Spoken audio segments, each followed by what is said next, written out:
I was a professor at the University of Wisconsin-Madison for 22 years. Retired now, that's why I get that lovely title, Emerita. So I'm having a good time. But it also means, you know, I get to choose and pick and choose what I want to say yes to, and this is really important. It's important for everybody to understand, and so my goal, hopefully, is to help you understand something that's sometimes kind of hopelessly complex, to be honest. But okay, well, I have to turn this on first. There we go. So, are there any particular questions you want to flag for me right away to make sure that I weave those through my talk tonight? Something that you just want to make sure that I address. Actions we can take. Actions you can take, okay? With our politicians or representatives. Yeah, okay, I'll do my best. Legislation that might help, maybe. Legislation that might help. Yeah. I'll do my best on that one too. Legislation that might help. Anybody else have a question they want to make sure that I address as I talk this evening? Okay. Well, I'm going to start in maybe an unusual place, but I think when we're talking about public education, the first thing we ought to think about is what makes public education public education. Sometimes I think people talk too much about public education as just being taxpayer funded, and that's their whole definition. But I think that is necessary but insufficient. So I talk about there being 5 dimensions or aspects of publicness: public purpose, public funding, public access, public accountability to communities, and public curriculum. I'm actually not going to talk about all 5 tonight. That's another talk, but I'm happy to come back and do that if you'd like sometime. But I'm going to talk in particular about the first 2 as we think it through. And that first one is really important. It's this notion of education serving a public purpose, not just a private purpose, right? It's a public purpose. I, of course, I have 3 daughters. I had an interest in how my 3 daughters were educated. That's a private interest. I have an interest in my own education. That's a private interest. But I also had an interest in all my neighbors' education. Because, you know, the kids across the street, their ability to help me if I needed it, or help the community if the community needs it, all of us benefit from that. We all benefit from an educated citizenry. And so in that way, it's what we often call part of the commons, part of the things that we all do together. The roads I drove here are part of the commons. This beautiful facility, the public library, is part of the commons. The fire department, the police department, you know, go on and on. All of those things are part of the commons, the things that long, long ago we figured out we do better as a collective than we do individually. In fact, that public purpose is so important. It's part of the Wisconsin Constitution. Now, you heard me say that I studied law. I studied education law for my whole career. After I left the classroom, I should mention, I started out as a teacher long, long ago. But sometimes I think we forget what a constitution is. And so I want to take us all the way back there. What is a constitution? Well, a constitution is the document by which a people, those who resided within the state of Wisconsin, determine is important and how government should function. What is government for? That's what a constitution does. And what's really remarkable is that all 50 state constitutions have an education provision, every single one. Interestingly enough, the federal constitution is silent on the idea of education, but every state constitution has an education provision, which means that when people put together this place called Wisconsin, they said a core element of what this state exists to do, what the government of this state exists to do, is public education. And so you see words there in red there, those nice words, shall. The legislature shall provide for law. In other words, this is not a discretionary action. This is a mandatory action. This is what the government must do because our Constitution says they must do it. So they must provide for law the establishment of district schools which shall be as nearly uniform as practicable We've been fighting over what that means for a long time. And such schools shall be free and without charge for tuition to all children between the ages of 4 and 20. So that public purpose then is so important that we, you know, as an outward or an overt or an explicit sign of that public purpose, we engage in public funding, right? So we fund those things, we invest together, and just like it's a mandatory action on the part of the legislature, it's a mandatory expenditure. In other words, the legislature can't decide one year they want to fund public education and the next year they don't feel like it. They have to. It's part of their core responsibilities under the Constitution. Now, the last time all of that nearly uniform is practicable part was challenged was in a case called Vincent versus Voigt in 2000. And it was you know, our Supreme Court has 7 members, and it was a 4-3 decision. The 3 dissenters would have said, we need more information, we think there's enough information here, and we think we've already got a problem. But the 4 in the majority upheld it. But what was really interesting is that this paragraph and the one that follows on the next slide, all 7 justices agreed with. That's kind of amazing. When you see that, you need to pay attention to what those paragraphs are, right? And so all 7 unanimously agreed that the Wisconsin Constitution creates a fundamental right to an equal opportunity for a sound basic education. That's fancy language. Fundamental right means really important, something that cannot be taken away without appropriate due process. So that's a big thing. In legal circles, those 2 words together get judges and lawyers and everybody to pay attention. Then it said that what that equal opportunity is one that will equip students for their roles as citizens, right? And enable them to exceed economically and personally. And then they reference statutes that define the, you know, our superintendent in the room will tell you those are the standards where they, those particular references are to the state standards. And notice that they set up kind of 2 categories of subjects. That students have to have an opportunity for proficiency in math, science, reading and writing, geography and history, and then they have to have an opportunity to receive instruction in arts and music, vocational training, social sciences, health, physical education, and foreign language, all, as the last part says, in accordance with their age and aptitude.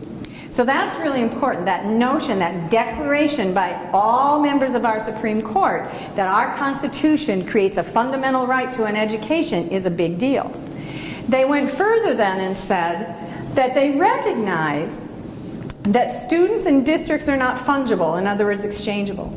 That they have to, you have to take in account that some kids need more resources in order to have that equal opportunity for a sound basic education. And so they called out 3 populations of special interest. Students with disabilities, economically disadvantaged students is how they termed it, and then students who are learning English. That means that whatever system that the legislature comes up with to fund public education has to attend to these special populations in order to achieve that goal that they said that the Constitution guarantees. This will become important later when I talk about some of the stressors on our system. This particular graphic comes from Dale Knapp, and it just shows what in 21-22 at least, how it broke down in terms of all money. And so you can see that the 2 big buckets are here in our general state aid. Now that's what we talk about most of the time when we're talking about state aid. These other categories, so state per pupil aid, which has gone up, which I'll explain a little bit about what that is. Categorical aid, which is kind of what it sounds like. It's money for a particular thing. And then local property taxes on the bottom. So you can see we get some money from the federal government, not money that we don't want to, you know, that we want to say no to and do without, but most of the money comes from those 2 buckets on the bottom. Our system of finance of public education in the state I was mentioning just before we started, it's really complicated. And the thing I always say is when you're reading a statute, you get to the word tertiary, you know you're in trouble, because that's not a word that you use very often. But our system was designed in the mid-90s, and at the time it was designed, it was often the metaphor that was used was a three-legged stool. That's what they always talked about, three-legged stool.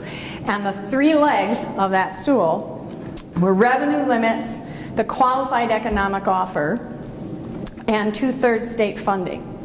Well, we'll start with the last one. 2/3 state funding is pretty easy to understand, right? The state says we're going to pay 2/3. So in other words, recognizing that if we collect statewide and spend statewide, that's going to even things out for people rather than relying on each school district, right? So they committed to 2/3 state funding. Not surprisingly, that was the first leg to go. The other one, the qualified economic offer, was a way to address the bargaining that was occurring at the time between teachers' unions and school districts. And it just meant that if they made what was termed a qualified economic offer, that created some strictures on that relationship between the board and the school district in terms of moving that relationship forward. That too is gone. And so now our system has the only thing that's left, the only vestige left of that system are the revenue limits. That's it. That thing that was supposed to create a good system is left with the revenue limits. That's the only one. So it's really important, as you might imagine, to understand revenue limits. Now, as I mentioned, these can be explained in lots of different ways. This is the Julie Mead way of explaining it. It's not the only way to explain it, but it's the way I explain it. And I'm a pretty visual person, so it helps me to have a visual kind of thing. So I want you to imagine that you have this revenue limit creates a fixed amount of funds per pupil. Now where this gets really dicey is that, as I'll explain in a minute, the revenue limit is not the same in Sauk City as it is in Middleton, as it is in McFarland, as it is in Madison, it shifts. But we all have a revenue limit that we have to live under. And so imagine a box, a limitation, right? But that box has to always be full. There's no space in the box. And it's filled with two kinds of money: state aid and local property taxes. So it has to be full. Those two things that fill up our limit. Now our system is designed to equalize school funding across districts, recognizing that some districts have more means than others, right? And so the idea is that if you're a property-rich district, arithmetic works in your favor.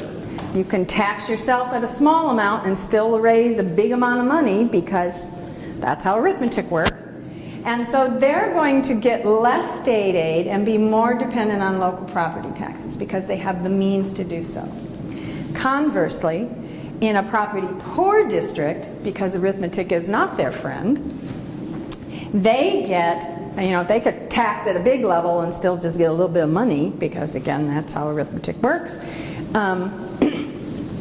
Because they can't raise enough locally, they get more in state aid and less in local property taxes, right? Now, the important thing to understand, and this is really important because we're entering a new budget cycle, right? In fact, I think just a week ago, the agencies had to submit to the governor what their requests were. And so the governor is now going to be putting together his executive budget, which will then go to the legislative finance committee, and then all of that will happen after that and after the first of the year. So the one thing to pay real attention when you start hearing these things are what are they doing about the revenue limit? Because if the revenue limit is held constant, no more money goes to kids. No more money can be spent on kids. Because if they keep the revenue limits constant, and they did this for several years, they said, we put more money into the system. Yes, you did, but if you put more money and the state aid into the system, but you hold the revenue limits the same, that's just property tax relief. That lowers local property taxes, but it doesn't do anything for the schools and their ability to meet the financial needs that they have. So you have to pay attention to whether or not the revenue limit is adjusted or not. There are only two ways for the box to get bigger, for the revenue limit to get bigger. And that's either that the state legislature in their largesse says, there you go, folks, you have a bigger revenue limit. They did that last time, the last budget cycle. They gave us a slightly bigger revenue limit. The other way is referendum. That's one of the big reasons you're seeing so many referenda, is because the state legislature has not seen fit to raise the revenue limit in a way that helps districts manage the costs that they have to manage. In fact, as you can see by this graphic, so prior to 2011, it's not working anymore. Prior to 2011, you notice that the gray line and the blue line are the same. That's because by statute, up until that point, what our statute said was that the revenue limit was tethered or tied to the consumer price index. So if inflation went up, the revenue limit automatically went up, right? So that you could keep pace with the additional costs for heating buildings in the winter or cooling them when you have 80 degrees in September. When does that happen, right? Or, you know, the cost of insurance, or the cost of getting highly qualified teachers, or the cost of a new roof, whatever it may be. So the consumer price index, when it was tethered, that helped districts keep pace. But in 2011, the legislature severed that tie. So no longer is it tethered, and as you can see, the gray line keeps going up and the blue line did not keep pace. And as this is from Ann Chapman, WASBO is the Wisconsin Association of School Business Officials,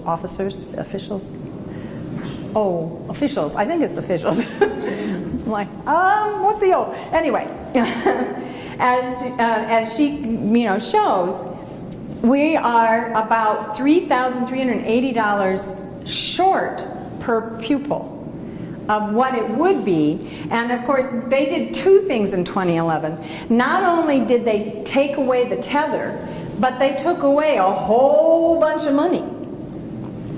And so they actually decreased the revenue limit. They took away a lot of money because of the, that's what, remember the term budget repair bill? Mm-hmm. That's what they did with that. But they haven't got us back up to anywhere close to parity. Nowhere close to parity of where we were. Even though, by the way, we're sitting on a giant surplus, but we're not doing anything. So the need for school districts to go to referenda because of that gap, and because the legislature has not increased the revenue limit in any way that helps districts manage the costs that they have, they've had to go to referenda. And there are two kinds of referenda, the capital or the issued debt referenda. This is when you're repairing a building or you're building a brand new building or a brand new facility of some kind. And then operating. And those operating referenda can be either recurring, which is just exactly what it sounds like, over and over and over and over again, and non-recurring, a one-time shot in the arm. That's what that one is. Those operating referenda are really important to pay attention when you have those, because that really is a referendum saying, begging local taxpayers, please let us tax you more to keep the status quo. You're not getting an operating referenda to build new programs or to develop new things. That's to keep the lights on and to keep teachers employed. That's what that's for. That's an operating referendum. And to be, now that I'm retired, I can say these things. When I see operating referendum, to me, it's a signal of the abdication of legislative responsibility. It means the legislature isn't doing what it's supposed to be doing. Or we would not need to go to operating referendums so often. These statistics are from Dale Knapp. As it says there, 82% of school districts have asked voters to exceed revenue limits at least once. We now have 421 school districts because we've been reducing, but then it was 400, when you wrote this, it was 434. 82% have used that option at least once. Most have used it 3 times or less. 65 have used it once, 67 twice, 63 8 times, but nearly 20% have had to use it more than 6 times. That's really wild, isn't it? This shows you, same source, the data of how the passage rates have been with each group. And I'll show you what happened this spring. But what's really fascinating to me is this year, in calendar year 2024, 192 of 421 school districts have had some sort of referenda on the ballot. That is shocking. Yet, you know, that's pretty easy math. That's nearly half, right? And as you can see, somewhere in February, in April was a big chunk, and then look at 121 school districts in November. Some have more than one question on the ballot, so you might have, like, for example, if you're building a brand new building, and you've never had that building before, you're going to have a referendum for the building, but you're going to have money to operate the building, so you're going to have 2 that go together, a referendum for the building and an operating one. They're going to be together. But so we have 241 total questions posed to voters. That's remarkable. This is from spring 2024, so there were 93 ballot measures. 63 of them were for operating referenda, or 2/3 were for operating referenda alone. Of those referendum, of the 93, you can see there was a passage rate of a little over 60%. And then you can see issuing debt seems to get approved a little better. People are a little scared of the operating referenda, both the recurring and the non-recurring, and not shockingly, the recurring ones are the hardest ones for people to vote for, because those are going to happen year after year. There's not a one-time change, it's a continuing change. Still, there's a large, I mean, some people say, well, 55% is not a lot of passage. I look at it the opposite way, saying that in most cases, even in these tough times, local taxpayers are supporting their public schools and are approving these referenda. So what are some other stressors on the system, other than the fact that the state legislature has not been giving school districts the funding that they need? Well, there are at least 3 others, and these are the 3 I'm going to talk about. One is declining enrollments. One is funding for special populations. Do you remember those 3 special populations that I mentioned in the Supreme Court case? So we're going to talk about those. And the other is privatization in the form of our 4 voucher programs in the state and independent charter schools. So why is declining enrollments a problem? Well, declining enrollments is a problem because we dole out money on the basis of quote-unquote membership, which is literally a count. Last Friday was a big day in schools. That's our 3rd Friday count. So the 3rd Friday count's a big deal. You want to make sure that you can count accurately how many kids. If you get 5 kids that enrolled today, those kids weren't counted, and you're not getting any money next year for those kids. Well, hopefully you will, because they'll be counted in January when you do your 2nd count, but you get my point, right? So that count matters, and so as you have declining enrollment, some of it just due to plain old demographics. There aren't as many kids around as there used to be, or through movement, right? Either taking advantage of statewide open enrollment, enrolling in a neighborhood school, or going to a private school with a voucher, or going to an independent charter school. Those kinds of things might lead to declining enrollment. And as you can see there by the graphic, 41% of rising enrollment districts have gone to a referendum, but those with declining enrollment, it's much more likely to trigger the need for a referendum. Because, of course, when you have declining enrollment, it's not like 21 kids in 2nd grade all decide to move and you can just get, you can just have one less 2nd grade teacher, right? It's all over the district, and likely you may not be able to have any staffing cuts whatsoever in order to maintain the status quo. So you're getting less money, but you're having to employ the same number of people. The buildings are the same size, the same bus routes, all of that kind of stuff. So that's how declining enrollments stress our system. Another one is with those, excuse me, those three special populations.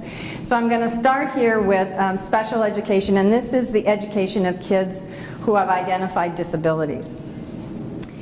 And as you can see, in the 80s, the state support was nearly 70%. It was 2/3. The state covered most of the costs of special education.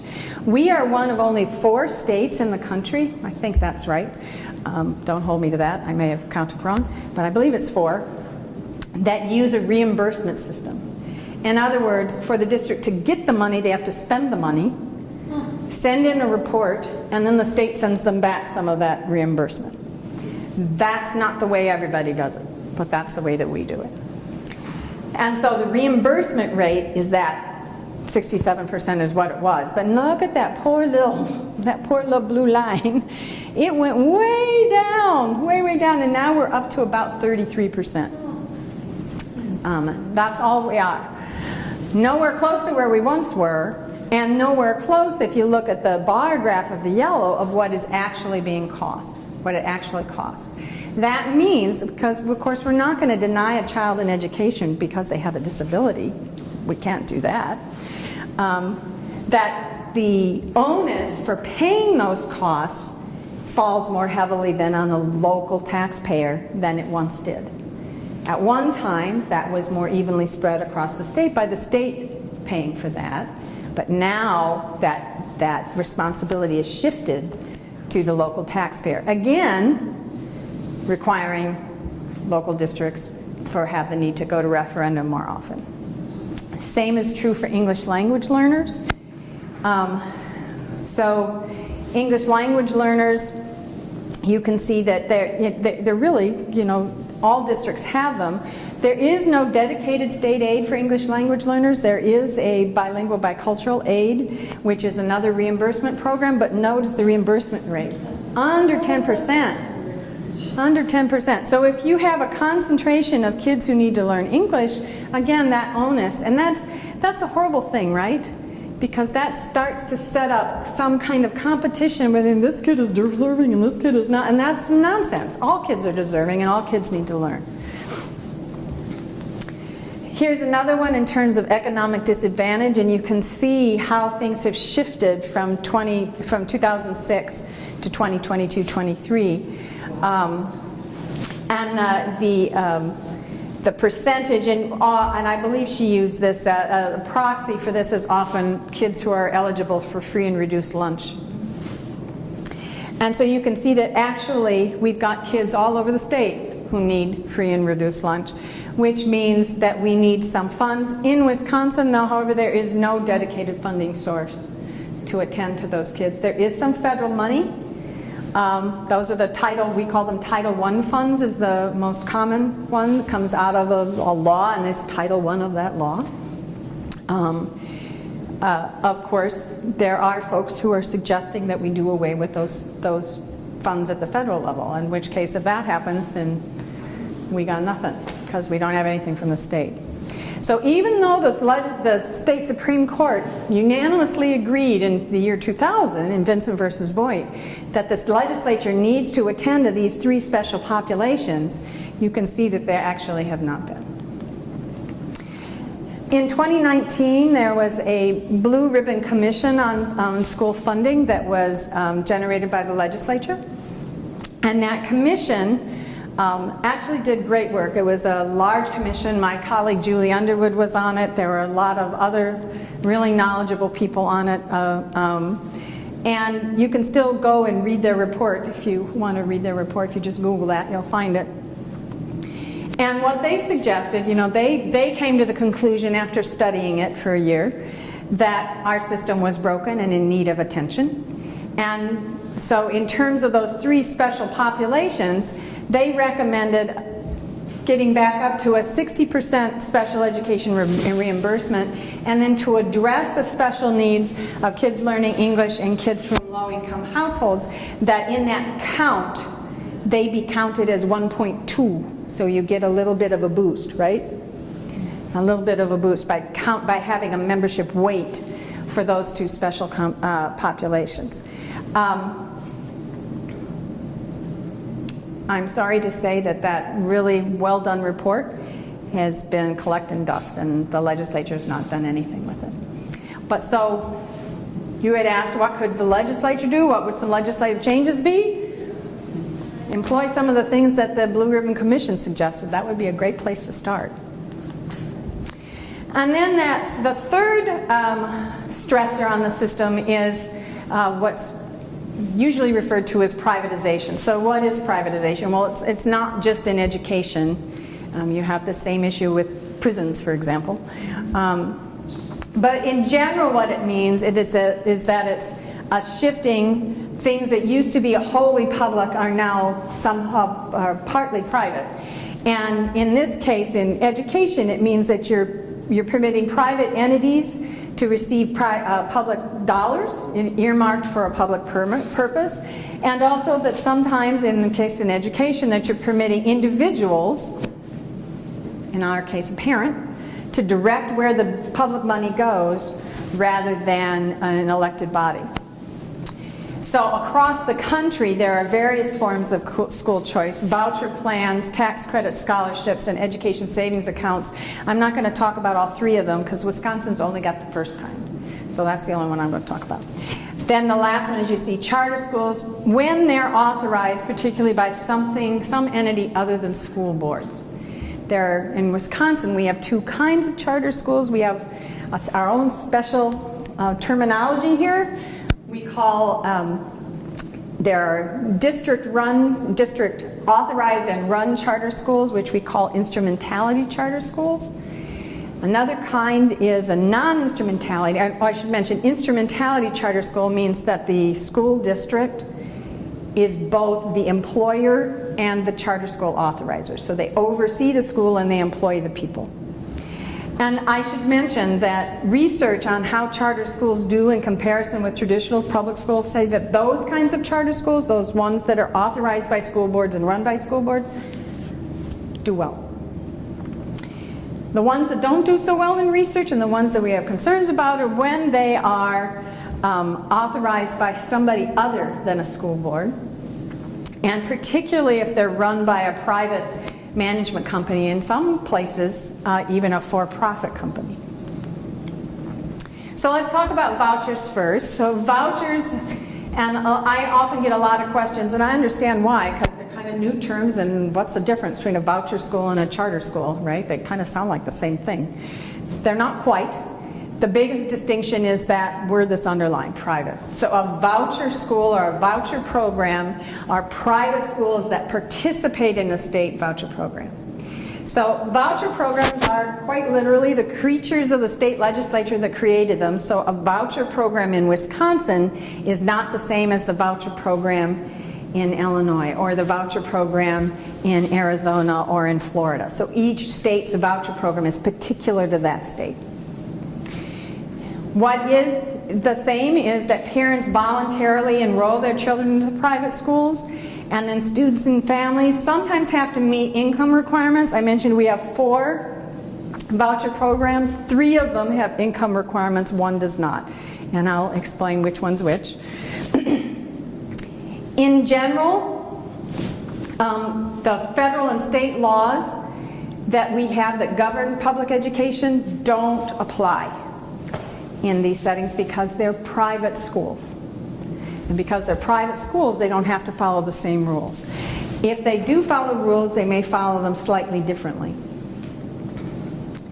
So here are 4 programs. The Milwaukee Parental Choice Program, and the parentheses tells you what year they were enacted. So we actually have the first modern voucher program in the country, in the Milwaukee Parental Choice Program. And you can see there in each case how big it is and how much money it costs. And of course the bottom line is that in the 23-24 school year, we spent $565 million on subsidizing private education. The first 3 programs all have income requirements. This one is 300% of the federal poverty level. So's that one. That one's 220% of the poverty level. By the way, there are some who are arguing for all three programs to take the income limits off. And often what you hear that then termed as a universal voucher. Sometimes even a slogan, a voucher in every, in every backpack or something like that. So right now though, these are income calibrated. This one is not. So this one, the Special Needs Scholarship Program, the newest one that we have, is for children with disabilities. It doesn't matter what the income level of the parents is. The only qualification is that they have to be a resident of the state of Wisconsin and that the child has to have an identified disability and what we call an individualized education program or an IEP. And you can see that the amount of the vouchers is fairly substantial. I'm going to show you in a minute that that's last year's numbers. The amounts have gone up. So this year the voucher for K-8 schools is just over $10,000 per student. For high school kids, it's nearly $13,000. And then for a child with special needs, it's $15,409. But that's, by the way, okay, I started out as a special educator, so I'll be honest, this really bothers me. So a school that elects to participate in this program can get this money even if they have no teachers with any special education expertise at all. So getting the money just depends on the kid having the right documentation, but the school doesn't have to provide any services at all. All they have to do is get the parent to agree to enroll their child there and take whatever the school district is, or the private school is willing to provide. If the private school wants more than $15,409 per student, they have to list actual costs. Now those actual costs are what they're actually spending on that special education for that student. They still don't have to have teachers with special education expertise doing it, but they have to be able to document how they're spending the money. Then they'll get up to $23,114. And if they spend more than $23,114, anything above that number, they'll get 90% reimbursement. Do public schools anywhere close to 90% reimbursement? No, they do not. And actually, I could show you another, I didn't bring it with me, but if you actually compare what the rules are around public and private schools, when you have a high cost student, it's rather remarkable, and I'll spoiler alert, the public schools don't do well in the comparison, let's put it that way. Okay, if a child enters the special needs program and then is later found to not have a disability within the meaning of the law, the federal law that governs this, then they would revert back to the amounts of the other voucher programs. By the way, once a child qualifies for any of these programs, in the first case because of income eligibility and in the last case because of special education, they only have to, in the first three, they only have to meet those income eligibility requirements in year one. If the family's fortunes increase and the child has been enrolled in the program, they can continue in the program until they graduate from high school, even if the family now has a lot more money than they did when the child first did. So the income eligibility only applies to year one. One other thing I should point out is the Wisconsin Parental Choice Program, the one that affects you here, is limited in participation right now. So this year, 9% of a school district's membership can participate in this program. Next year, the limit will go up to 10% of their membership could be in that. And then in the school year 26-27, do I have that right? This is 24, 25, 9%, 25, 26, 10%, 26, 27, no limit. So that means, and by the way, I think the Milwaukee one provides a pretty interesting thing to look at. If you look at that historically, it started in 1990. In Milwaukee, we have entire schools that are 100% voucher enrolled, meaning not one child attends the school by virtue of a parent or some other organization paying for the tuition. They're 100% voucher enrolled. In fact, I did a study, it's over a decade old now, so I should go back and redo the statistics, but at the time I did it, at that time in Milwaukee, the average reliance on the voucher was 82%. 82% of the schools that participated in the Milwaukee Parental Choice Program had their 82% of the kids enrolled in those schools were there by means of a voucher. So what we've really done is we've created a parallel system of publicly funded education. So we have our traditional public schools, and now we have the separate publicly funded, publicly subsidized education in the form of our voucher programs. So how does that affect property taxes? Well, again, you know, sometimes I think complexity is there just to keep us confused, right?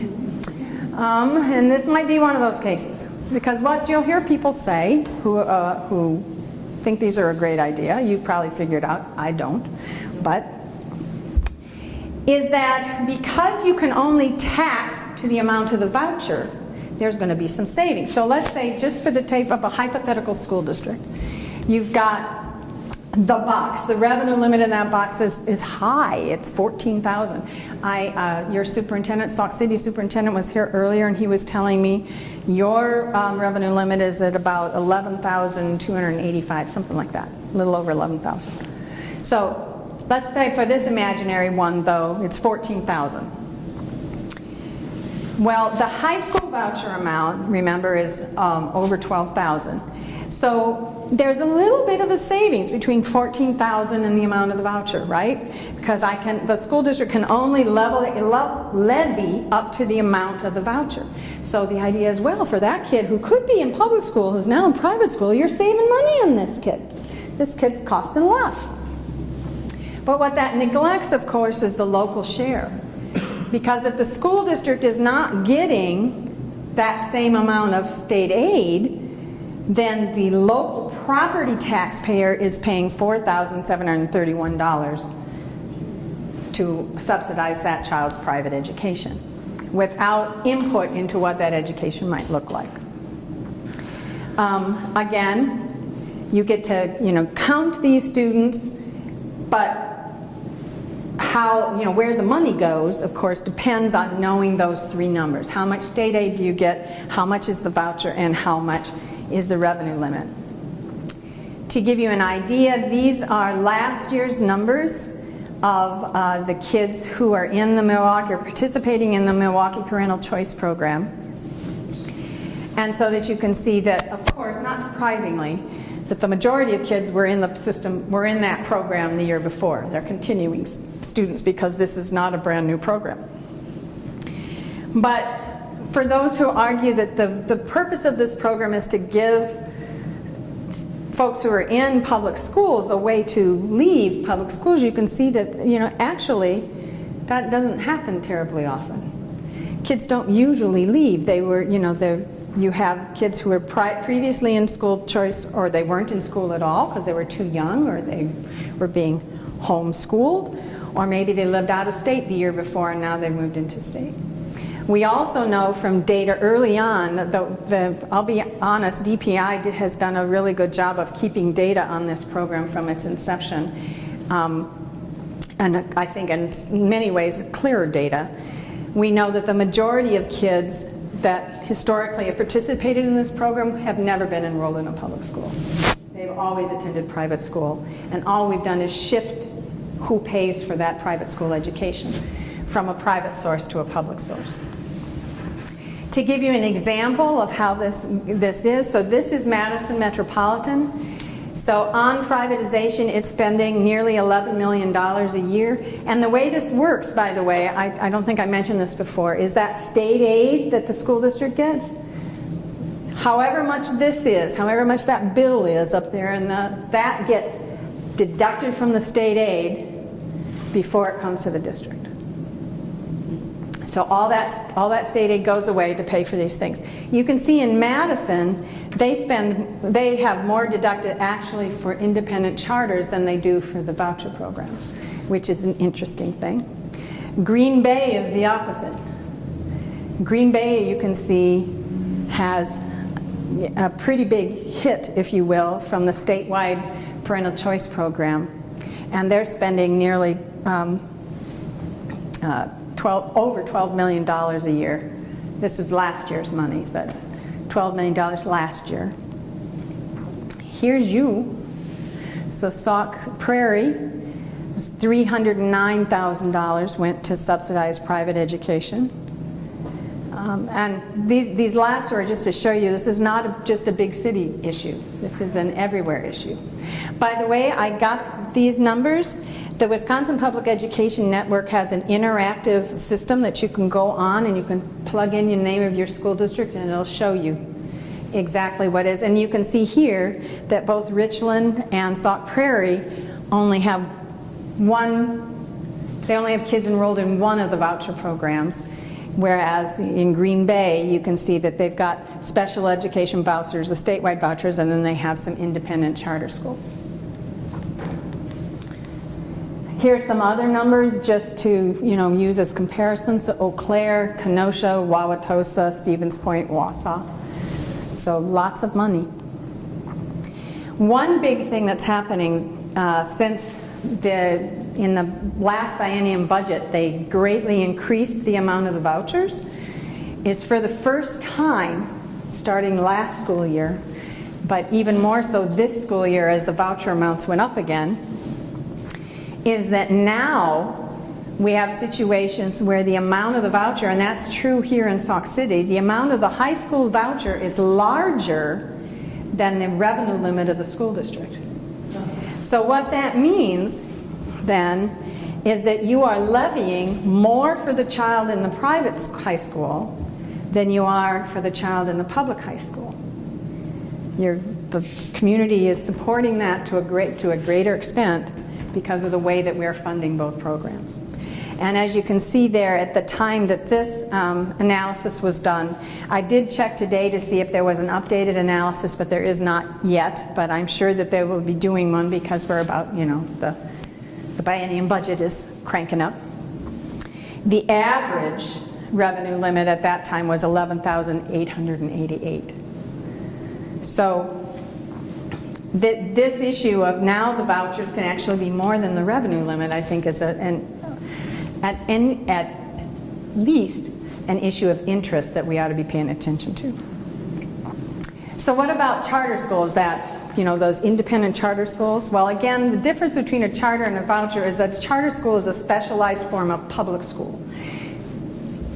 The charter school, like the voucher program, is a creature of the state law. So the state decides what it is, but here in Wisconsin at least, they are public. But they're a special kind of public school. They're voluntary enrollment, so kids are not to be assigned to a charter school. The parents voluntarily enroll a child there. They're special because the authorizer, whoever that is, most charter schools in Wisconsin are authorized by school boards, school districts, and they create, the charter is from the contract. So you get a 5 years contract to operate this school. At the end of that 5 years, it can either be renewed or not renewed, depending on how the school is doing. And the idea is that the charter schools are relieved from compliance with some state laws, depending on your state, sometimes local regulation, depending on your state, in exchange for being bound by the particular, what's in that contract, right? So that tells you it's really important to pay attention to what's in that contract, because you're trading the general, all the school laws that apply to all the public schools, for the particular, what's going to apply to this charter school in the contract. They must apply with all federal laws that govern public education, which makes them a little different. In Wisconsin, the statute number, if you're curious, is 11840.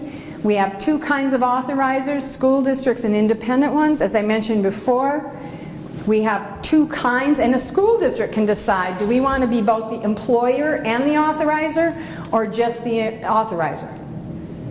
Most of the time, school districts have done this, but we do have examples of both. Independent authorizers who are not school districts, and I'll show you who they are in just a second, they're listed in 2 sections of the law, so sometimes you heard them referred to as 2R charter schools or 2X charter schools. That's literally because that's the paragraph in the law that authority comes from. So because they're not school districts, by definition, no school district is employing the personnel, so they're all non-instrumentality charters. These are the independent authorizers that we have in Wisconsin. And what I want you to pay attention to is kind of as you go along. Where, you know, the authorizer, where can they place a school, who can attend, and the number, how many charter schools can they create if they want to. And using this one, so the Office of Educational Opportunity, this is UW system. So the law required UW system to create this new office. They have the authority to place a school anywhere. Uh-oh. Sorry. I bumped that. Anywhere in the state. That means that if they wanted to place a school here, regardless of whether the school board thought it was a good idea or a bad idea, they could do it. There's no requirement in the law that they check with the local school board or poll the community or anything. They can place a school wherever they like. Anybody in the state can attend. Now obviously parents would have to provide transportation, so that gets a little limitation there just for pure geography. But the number of schools they can create is unlimited. So you see a couple of the authorizers have some limitations, but most of our special authorizers do not. Which means they can literally place a school anywhere. And that creates a de facto appeals process. So let's say that I have this great idea, or I think it's a great idea for a charter school, and I go to a school district and I present it to the school board, and the school board says, you know what, if we look at our population and our declining enrollments and we look at the existing programs that we have, we don't think it's fiscally responsible to approve your school or authorize your school, so Dr. Mead, even though we might like your idea, no, scoot. Well, I can take that same proposal and go to any one of those other authorizers and say, don't you think it's a great idea? Look at me, this is a great idea. And if I get one of them to agree, even though the school board turned me down, that school would then be placed. Yeah. Is that what? Has that happened? Has it happened that they placed them in places? Yeah. I mean, there's one, I think it's, there was a lot, well, there's sometimes been kind of a controversy about placing them. There's a couple in Madison, I think one in Beloit, and a couple, so yes, they have been. So standards that apply. So all charter schools, regardless of authorizers, so both district and independent, have terms of 5 years in our state. There are minimum requirements for what has to be in the proposal and the contract written in statute.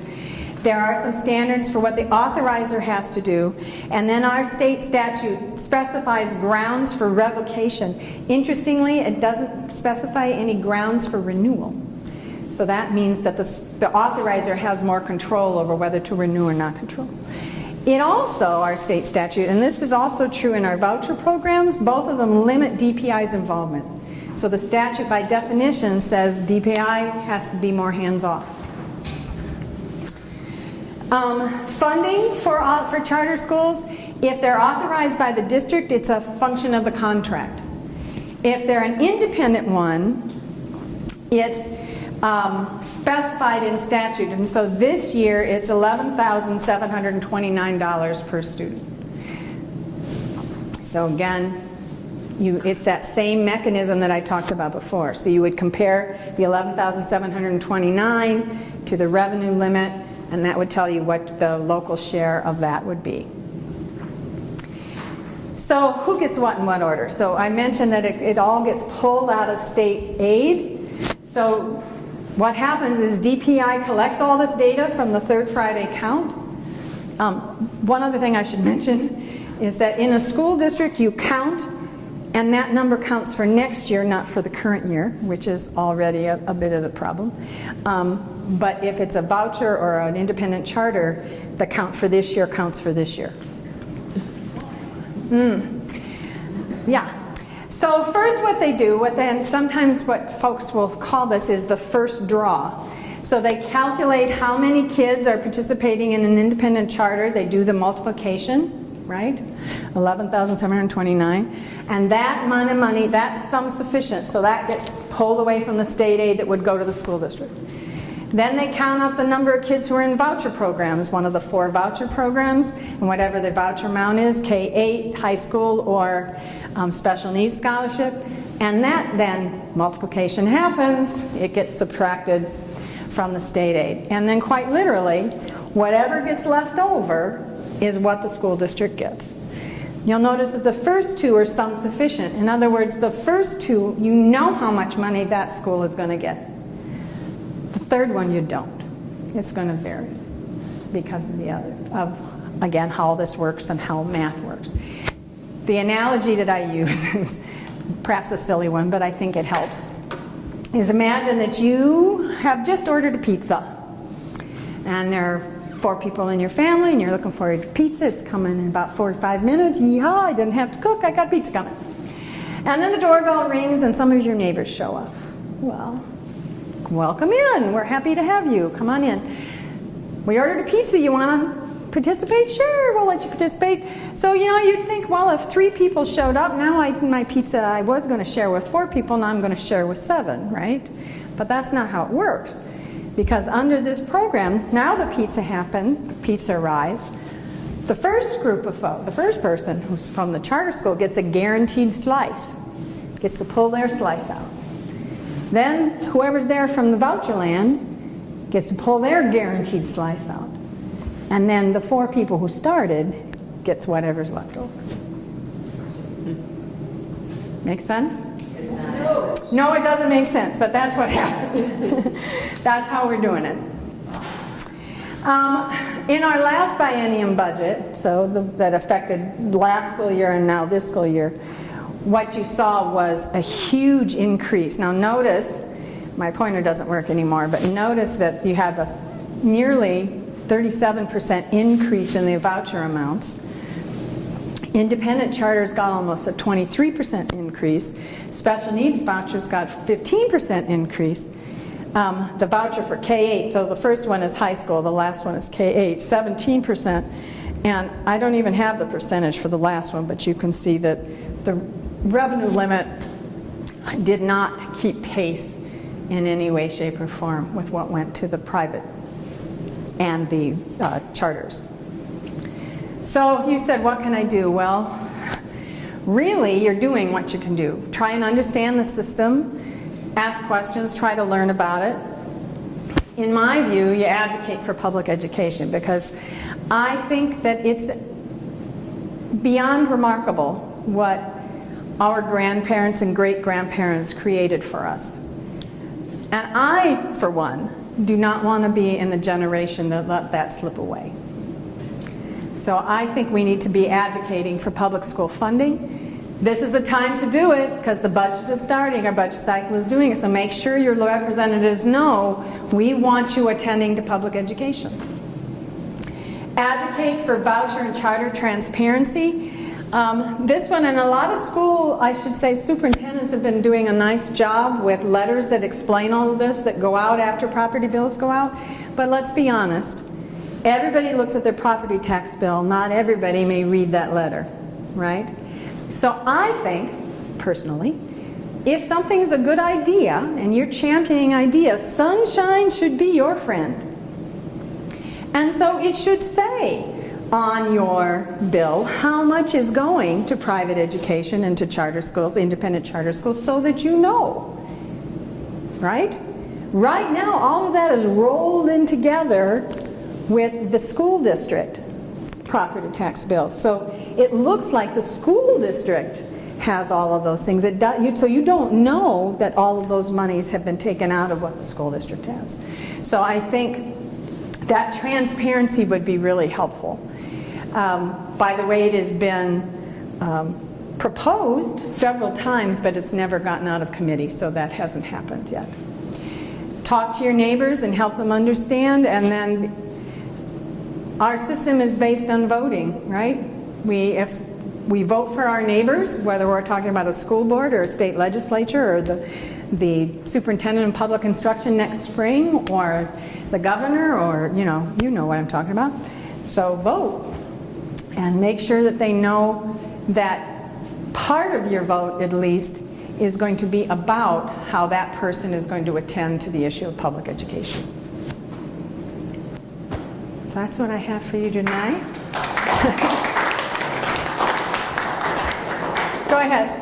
Okay, before you go to questions, feel free to grab a snack, okay? And Julie has always been very generous with her time for questions. Yeah, I'm happy to hang around. Yeah. What's your question? One of your very first slides was with the Constitution, Yeah. saying that for no charge up to the age of 20. Yes, if you haven't satisfied the requirements of the school district. So obviously if you have, then you go. Right? Let me find that for you so we can do what we're talking about.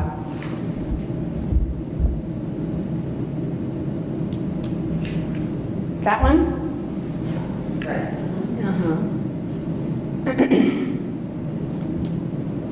Okay, so what was your question about that? It just struck me as very interesting because very often, if everybody is graduating by the time they're 18, and there's 2 more years, and that makes me think of 2-year colleges, and they're disappearing, and Yeah, there are a lot of issues, right? There are a lot of issues, and remember this was written a long time ago, but the idea is if you haven't satisfied, you can keep going. We actually have a federal law that says that if there's a child with a disability, they have, until they have either met the graduation requirements or until their 21st year. So it goes 3 to 21 under federal disability law. But yes, that's what that says. If somebody had to drop out of school for a year due to a health issue. Yep, or exactly. Way back in the day, somebody may have been pulled out to work the farm because dad was in an accident and they were needing him. Then they would still have Bingo. that extra time Right. for free tuition. Is that kind of where? That's exactly where that comes from. Yeah. What other questions do you have? The legislature is supposed to be so smart, and we're looking at a group of people here, me especially. I think I would say, if I was a legislator, we got to stop this. Why did it start? Yeah, what's the Well, that's the thing. That's a really interesting thing in our state. So if we're talking about the voucher programs and specifically, if we're talking about this whole system, of course, we built this system, and as I mentioned, this system for funding happened in the 1990s, and then as we added the charter schools and we added the voucher programs, those statutes make clear how funding those relate to this, right? What is really interesting about our 4 voucher programs is we have never, not one time in our state, had an up or down vote on whether or not we think the legislature thinks the vouchers standing alone are a good idea. The first program, the Milwaukee Parental Choice Program, was part of what's called an omnibus package, right? So that's a bill that has a whole bunch of stuff in it. And each of our representatives, the people who represent me in either the Senate or the Assembly, get 1 vote for whatever's in there. The other ones were all done through budget bills. Same thing. My representatives only get 1 vote for the whole budget, right? Roads, parks, prisons, the whole thing. So that makes it, frankly, much harder for somebody to vote against it because they don't like the voucher program, because they got the whole budget that they're voting against the whole budget, not just the voucher program. That also, not to be too cynical, but gives folks cover. So if I say to my representative, why in the world did you vote for that? That's such a dumb thing, I don't like it. They can say, oh, I had to, I don't really like it, but it's part of the budget. So it gives them a bit of cover, to be frank. does that have to do with the fact that the majority is in control and is saying, we're going to wrap it all together. That's we're exactly not going to separate We're it. not going to separate. In fact, the Special Needs Voucher Program, which is our most recent voucher program, was originally proposed as a standalone bill. Frankly, they had a public hearing on it, and it was lambasted by nearly everybody who came to that public hearing in the state capitol, including disability rights groups who said, this is a terrible idea, why are you doing this? And so they pulled it. They never had the vote, never got out of committee. And then they said, but it doesn't matter, we'll just put it in the next budget bill. And that's exactly what they did. Is that the push to privatization? Yeah, that's part of privatization. You put it all in that budget bill, right? Again, if I had a magic wand, I would say no new programs in any budget bill. The budget bill should just be from what we've already agreed on, and that's that. But I'm not in control, and there you go. I'm a chicken. Speaking of running for office, I don't know if everyone knows that Julia Henley is here, and she is running for the 41st Assembly. Oh, That's and so it's Yeah. really delighted to have her here, talk to all the other people. Tony Curtis, that's right. Yeah. Yeah. Why did this whole thing start in the first place? I'm gathering this is generally a Republican. With started. What is the whole purpose behind this? The voucher alternate cards? School, the whole thing. Okay, well, again, to be generous, so in 1990, so the idea of the voucher program actually started by an economist named Milton Friedman, who was from the University of Chicago. And he had this idea, and in fact, if you go back and read, he wrote about it in the 50s and the 60s. If you go back and read that, he's talking about kind of universal vouchers, and it's this idea that, competition, lift all boats, all that kind of thing. We know, of course, after more than 30 years that actually that doesn't work. But at the time that it was first enacted in 1990, the state legislature was frustrated that nothing they did seemed to help make Milwaukee Public Schools a better school district. So somebody said, let's try this thing called a voucher. Tommy Thompson brought the idea back from the American Legislative Exchange Council meeting, or ALEC. So, and at that time it was very limited. So at that time when it was first enacted, it was only 1% of the membership of Milwaukee Public Schools. All the private schools had to be physically located within the geographic boundaries of the school district. No school could enroll more than 49% of its student body population by means of the voucher. You were only eligible for a voucher if your family income was 150% of the federal poverty level. And let's see, was there anything else? Have I left them all out? I think I got most. Oh, do I have all of them? Yeah, I think I have all of them. Anyway, over time, each one of those requirements is gone. So they was the destruction of public schools as known, and then the whole system to become this. Is that the primary goal in your? Lots of people, yeah, that's that phrase you hear, a voucher in every backpack. So some people champion this. They honestly believe, I think, that if you just take all state aid and say, here's your chunk, here's your chunk, here's your chunk, decide where you want to spend it, that's good enough. I personally don't think that's good enough. There's lots of reasons. I go back to those other aspects of publicness. And I'm actually very concerned about it because we're paying for private education by diluting publicness. No, I'm going the wrong way. Doggone it. We made taxes to the state for, and then now we're being, in essence, taxed again with all these referenda. Yes, well, it's shifting. So what's happening is that they've shifted the onus away from a statewide collective onto individuals. So what that means then is, frankly, that the disparities that motivated the program, the adoption of the system in the first place, have actually gotten much worse. And so you have districts that are definitely your have districts and your have not districts, and those disparities are getting bigger. And you can also imagine that if you have a district with low means, right, a low property tax district, their ability to raise their taxes, that's harder to get people to vote for because the money's tighter already, right? And so the places that have money keep raising the revenue limits, and the places that don't feel that they can. And it's all understandable, but now you're getting these huge disparities between districts that are only get to be exacerbated. But you know, I think again, even if you were to adopt this notion of a voucher in every backpack, that doesn't address these other aspects of publicness. It shifts yes, all private education has a public purpose too, right? I benefit from somebody who's educated at a private school, but it's a kind of a which purpose prevails, right? Is it predominantly a private purpose or predominantly a public purpose? And if we shift more to voucher programs, that my kind of worry, you know, I'm now a retiree, right? All my kids are grown. Well, maybe I don't want to help anymore, right? So that notion of the public purpose, I'm sorry, I did it again. Come back. That notion of a public purpose gets diluted. Public funding, it's a way to kind of spread that out.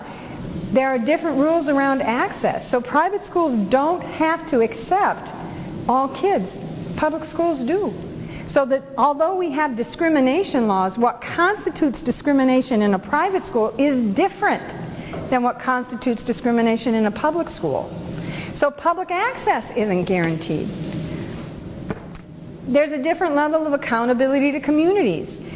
In a school district, you hire your school board. And if you don't like what they're doing, then you fire them and hire somebody new. Not so in the voucher program. You don't have any input whatsoever into what's being taught at that school. Not anything. Unless they give it to you in their largesse, which they can if they want to, but they don't have to. Same thing with the curriculum. We decide collectively what it means to be educated, right? In a public school, that then gets vetted in the community. So, you know, the example I often give is, you know, I have 3 daughters. Between daughter 1 and daughter 2, my local school district instituted a personal finance requirement. And so daughter 2 got a personal finance class, so did daughter 3, but daughter 1 didn't. Then between 2 and 3, my local school district added a community service obligation. So she had to do some community service, and the state introduced the requirement to take a civics test. So we shifted what it requires to mean for that public curriculum over time. You know, I could give you lots of other examples, but that goes away. You don't have access to what's being taught in those private schools. I noticed that you didn't talk about the ESSER funds and that fiscal cliff, so I don't know if you wanted to share about that, because that has really increased why so many districts are going to referendum. Yes, you're right. So I didn't, just because it's not part of our state system. So what he's talking about is, as part of the recovery from the pandemic, the federal government made available this pot of funds really to help school districts keep teachers and keep employees and keep things running. And that was a huge influx of money. So a big chunk of money that came through through those funds. But those funds are going away unless the federal government decides to add them on back in, which we don't seem to see any movement that that's going to happen. So those funds are going away. So that's why you will hear that metaphor of the fiscal cliff, because when those federal funds are gone, those funds were all there propping up local school districts, right? So when they're gone, plump, that prop is gone, which means a whole bunch of school districts had to go to referendum to try, again, just to maintain the status quo. I can't emphasize that enough. An operating referendum is to maintain the status quo. And what I find scary about that is usually what has happened before a district gets to that, please, please, please, we want to maintain the status quo, is they've engaged in a whole series of cuts, including programmatic cuts. And so that money isn't going to add those programs back in often. It's just to maintain the status quo of where they stopped cutting. So what you had was this money that went in school districts. The state really directed school districts to say, we're not going to increase the revenue cap, even though there's record inflation. and a huge teacher shortage, right? Right. So there's, I mean, that's a whole nother issue. Like everybody's fighting for the same teachers, and they're all trying to pay more so they can get the best teachers or get some teachers even. Right, And then- because teacher retention, again, because frankly, because teachers have been preyed upon and told that they're awful, a lot of them are like, okay, I'll go do something else. And so we have plenty of certified teachers in the state, but not enough people teaching. Because they don't want, because people are like, I've had it. I'm not going to be yelled at every time I go do something. I'm just not going to do it anymore. We've made teaching, instead of a valued profession, a picked on profession, actually. And so a lot of people are like, I give, I'm out. I'm out. Which is very sad. It's very sad. It's very sad. But that notion of that, again, and you included part of the story that I left out, so I want to make sure that you all heard that. When the federal government said, hey, we're going to give you this shot in the arm, instead of the state legislature saying, cool, we've got this money and we're going to add this new state money and look what, what gains we can make and get back to where we were before everything got cut in 2011, that would be really great. But rather the state legislature said, oh, cool, federal government's kicking in, we won't. And so they didn't. So basically, we need to alter people in our legislature because I don't say how come nobody said, hey, this isn't working well. They have. Remember, we had the 2019 Blue Ribbon Commission that said, it's broken, here's how to fix it. And the legislature's like, Yeah, but, okay, so. yeah, this is a long time ago. Yeah, but you're right. At this point, if we want to change it, the only way to change it is to change who's making the decisions. So, well, I should say that's not true. Convince the people who are making the decisions to make new decisions, or change the people who are making decisions. So the two ways. One or the other. Is it true that private schools don't need to meet DPI standards for teaching? That is true. So private schools, so the school district, the private schools that participate in the voucher programs must have teachers who have college degrees. Their degree doesn't have to be in education, and that doesn't mean they have to be they do not have to be a certified teacher. They just have to have a college degree. By the way, when we started our program, that wasn't a requirement, and then the state legislature got embarrassed because there were private schools participating in the program who had teachers without college degrees, and they said, woo, this is not good, and then they fixed that. So they have to have a college degree, but they don't have to be licensed teachers. Whereas a school district has to employ folks who are either fully licensed or have agreed to seek licensure.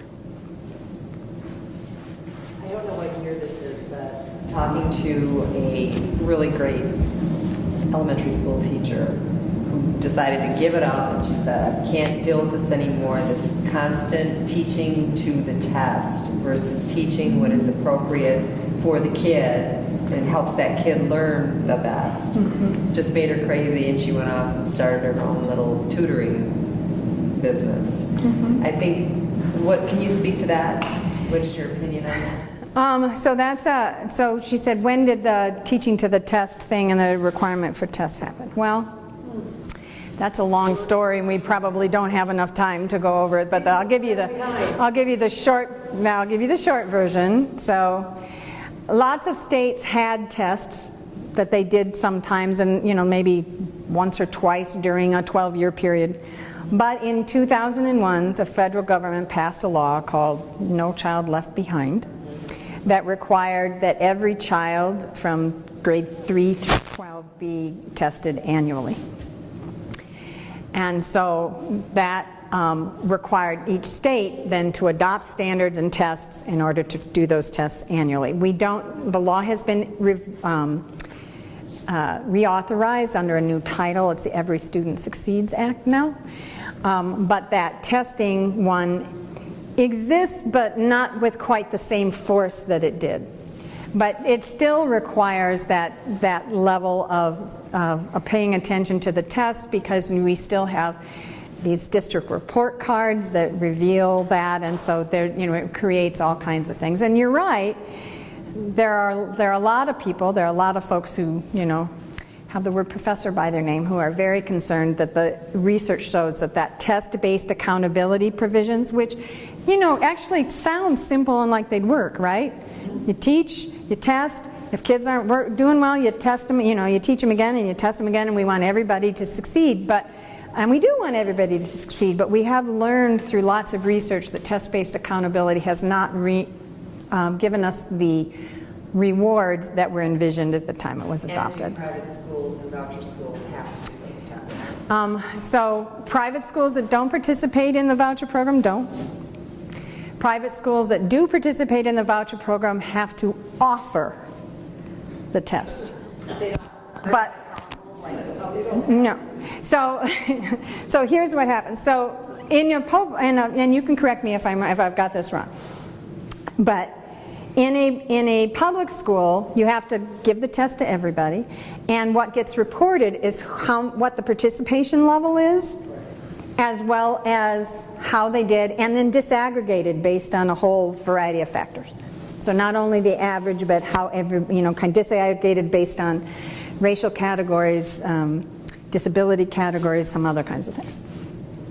In the private school, they have to offer the test, but if the parent says, I really don't want, that's true in a public school. If I want to opt my kid out of the test, that's fine, but then that gets reported that number of kids did not take the test.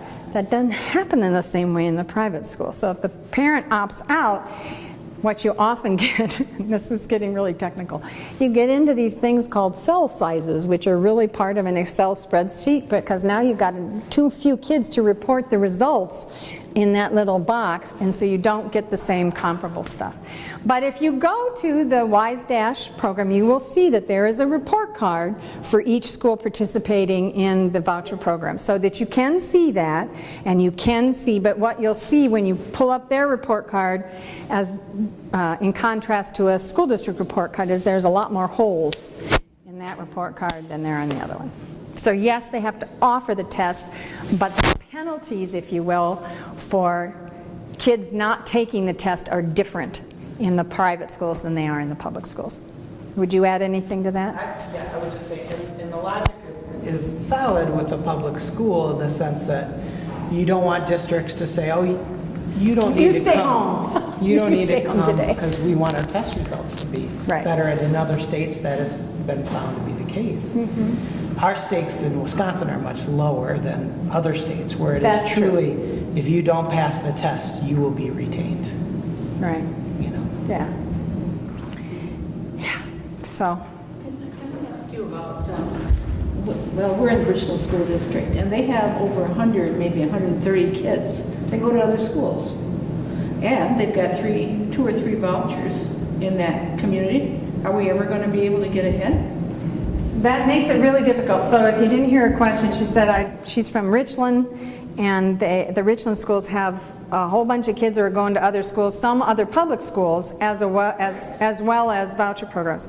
I didn't even lay that on there. So in the same time that the legislature was creating all these voucher programs and the charter schools, they also created something called statewide open enrollment, which allows a kid in one school district to enroll in another public school district.